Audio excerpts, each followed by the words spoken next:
नमस्कार, आप हैं राकेश सिंह और सुप्रसिद्ध किसान नेता हैं। किसानों की हर लड़ाई को लड़ने वाले हैं और मैं हूं राजेश वर्मा।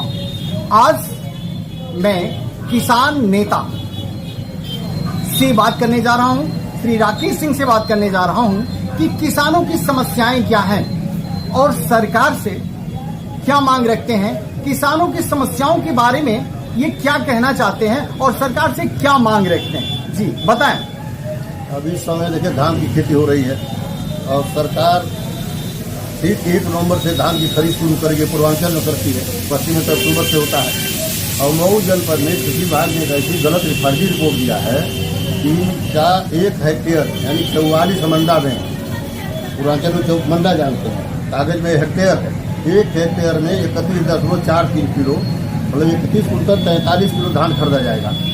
और खरीद होती है नाटी मंसूरिया की, जिसका नाम है जानी UMTU 7029 मंसूरिया। नाटी मंसूरिया कहा जाता है, गांव में देहात में लोग यही जानते हैं इसी नाम से, नाटी मंसूरी। उसका उत्पादन 1 हेक्टेयर में 60 कुंटल से लेकर 65 कुंटल है। अब 31 कुंटल ही खरीदेंगे, उसकी खरीद में रिकवरी भी आता है चावल का बढ़िया, दूसरे किसी भी धान में नहीं आएगा। तो सब लोग जानते हैं पूरे प्रदेश में, देश में, और इसीलिए उसकी खरीद 80-90% तक होती है जिले में। अब जब ये अब 31 कुंटल खरीदेंगे तो बाकी किसान क्या करेगा? तो मजबूरी में उन्हें पूरे दाम में बेचेगा। और धान की खेती ऐसी है कि धान को अगर 5 दिन पानी नहीं मिला, मछली को पानी नहीं मिले तो मर जाए, उसे धान में मर जाएगा, ये समझिए। और बड़ी मेहनत करके किसानों ने धान का उत्पादन किया है, कर रहे हैं, और ये गलत निर्णय है, इससे किसानों को फायदा नहीं होगा। सरकार की बहुत योजना प्रभावित होगी। कल हम लोग जिलाधिकारी महोदय से मिले थे, उन्होंने कहा कि जिला खरीद अधिकारी ADM साहब हैं और जिला खरीद, उनसे आप लोग इसकी बात करिए। उनसे मिला गया, उन्होंने एक कमेटी बनाई। कृषि वैज्ञानिक जो यहाँ है, कृषि विज्ञान केंद्र है, पिल्फी है, और एक कुशमौर भारतीय कृषि विज्ञान मतलब किसानों कृषि का बहुत बड़ा संस्थान है, उसमें राष्ट्रीय स्तर के वैज्ञानिक है। दोनों वैज्ञानिक लोगों से पत्र भेज करके उन्होंने राय मांगा है कि इस बार आप सर्वे करके राय दीजिए, कटाई करके चाहे सर्वे करके जैसे हो अपनी राय, टेक्निकल राय दीजिए। दोनों लोगों के यहाँ पत्र पहुँच गया है। अब राय आ गई और कटाई होगी खेतों के प्लाट में, तब इसके बाद रिपोर्ट आएगी। पिछले साल भी ऐसा हुआ था, तो हम लोगों ने पत्र दिया, बात अपने कहा उचित मंच पर, तो फिर ये कटाई हुआ, फिर दोनों जगह वैज्ञानिकों ने लिखा, तब जाकर 50 कुंटल प्रति हेक्टेयर खरीद हुई। अब किसानों ने बेचा। पिछले साल 52,000 मैट्रिक टन लक्ष्य था, इस साल 55,000 मैट्रिक टन लक्ष्य है। अगर ये सही रिपोर्ट नहीं आएगी तो किसान वंचित हो जाएगा और सरकार का लक्ष्य भी पूरा नहीं होगा। अब किसानों का आर्थिक रूप से बहुत नुकसान होगा। ये बहुत महत्वपूर्ण योजना है, इसलिए हम लोग कल ही से लगे हैं। और आज भी मैं वैज्ञानिकों से बात किया हूँ, कल भी मैं बात किया हूँ, ADM साहब कमेटी बनाए कि आप सही रिपोर्ट दीजिए, जो दूध का दूध हो, पानी का पानी हो। ये जो फर्जी रिपोर्ट देता है किसी विभाग का अधिकारी, या इस पर लगाम लगाया जाए, मैं सरकार से कहूँगा। ये हमारी एक मांग है। आप किसानों के लिए दिन प्रतिदिन और लगातार चलते रहते हैं, उनकी बातों को सरकार के समक्ष रखने का प्रयास करते हैं। इस परिप्रेक्ष्य में आपका ये प्रयास रहता है कि हर किसान जागरूक हो, और जागरूकता की कसौटी उनको वहीं से मिल सकती है जब वो पूरी तरह से शिक्षित हो। तो किसान पूरी तरह से शिक्षित हो, इसके परिप्रेक्ष्य में आप सरकार से क्या कहना चाहेंगे, क्या मांग रखना चाहेंगे?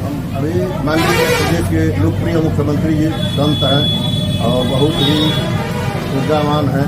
यशस्वी मुख्यमंत्री जी कुछ अधिकारियों की टीम बनाया था मऊ में, विकास के लिए कैसे विकास किया जाए, गांव का विकास हो, किसानों का हो।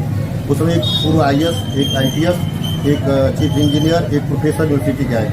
और कुशमौर में हम वैज्ञानिकों के साथ हम वैज्ञानिकों को बुलाया था, अधिकारियों को बुलाया गया था बैठक।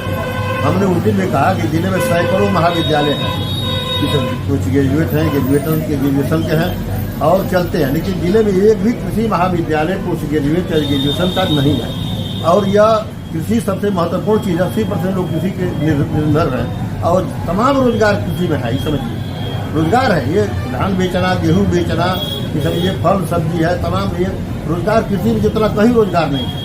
इसलिए कृषि महाविद्यालय एक मऊ जनपद में खोला जाए, ताकि यहाँ के लड़के दूसरे जनपद में जाते हैं, या तो मरहलगंज जाएंगे, या तो गोरखपुर जाएंगे, या तो गाजीपुर जाएंगे, आजमगढ़ जाएंगे, बनारस जाएंगे, तब जाकर के BSc की डिग्री पाएंगे, स्नातक MSc PhD की डिग्री पाएंगे, रिसर्च की डिग्री पाएंगे, कृषि पर चाहे BHU में जाएंगी।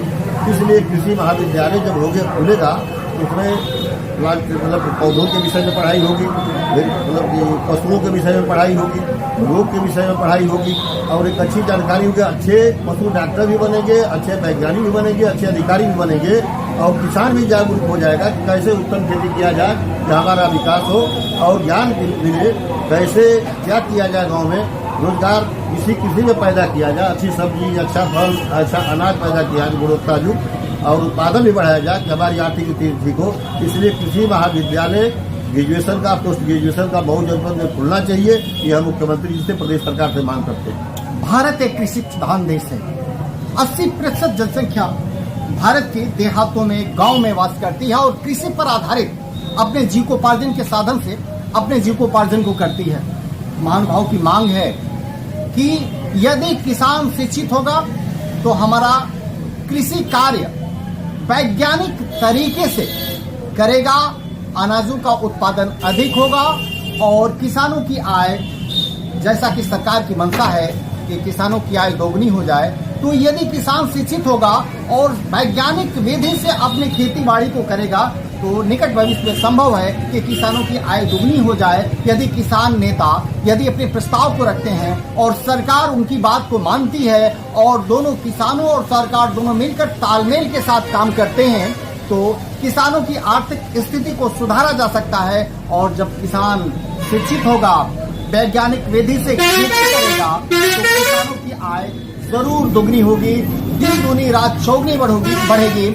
और मैं अंत में अपने मित्र और किसान नेता श्री राकेश सिंह जी से बात करूंगा कि किसानों को आप क्या संदेश देना चाहते हैं। मेरा ये अंतिम प्रश्न है। किसान की कोई जात नहीं होती, किसान पूरे देश की अन्न पैदा करता है और किसान न रहे तो भगवान का भोग भी नहीं लगे। मैं संदेश की बात कर रहा हूँ कि आप किसानों को क्या संदेश दे रहे हैं। इसलिए किसान जो है अपनी मेहनत से खून पसीना बहा करके रात दिन खेतों को अपने पुत्र की तरह, अपने पिता की तरह, माता की तरह सेवा करता है, तब अनाज पैदा करता है। और यह किसान इस जिले का अच्छा उत्पादन भी कर रहा है, किसानों को इनाम भी मिल रहा है और हम गेहूं में और धान में भी और सरसों में भी और जो मिनीकेट जो श्री अन्न कहा जाता है उस पर भी अब किसान ध्यान दे रहा है कि हमारे लिए रोग निवारक है। श्री अन्न रोग निवारक, ज्वार बाजरा कोदो मड़ुआ ये पहले होता था, आदमी निरोगी रहता था, बीपी शुगर हार्ट ये सब किडनी सब का रोग नहीं आता था। इसलिए किसान जो है उस तरफ भी आकर्षित है और श्री अन्न की भी बुआई कर रहा है। सरकार भी प्रोत्साहन दे रही है और जो सरकार की मंशा है कि किसान खुशहाल हो, उस रास्ते पर किसान चल रहा है। निश्चित रूप से जब किसान खुशहाल होगा, गांव खुशहाल होगा तो प्रदेश का विकास, सबका विकास होगा। आपने आपकी खबर के लिए समय दिया। मैं राजेश वर्मा आपको इसके लिए बहुत बहुत धन्यवाद देता हूं। आपको भी बहुत बहुत धन्यवाद।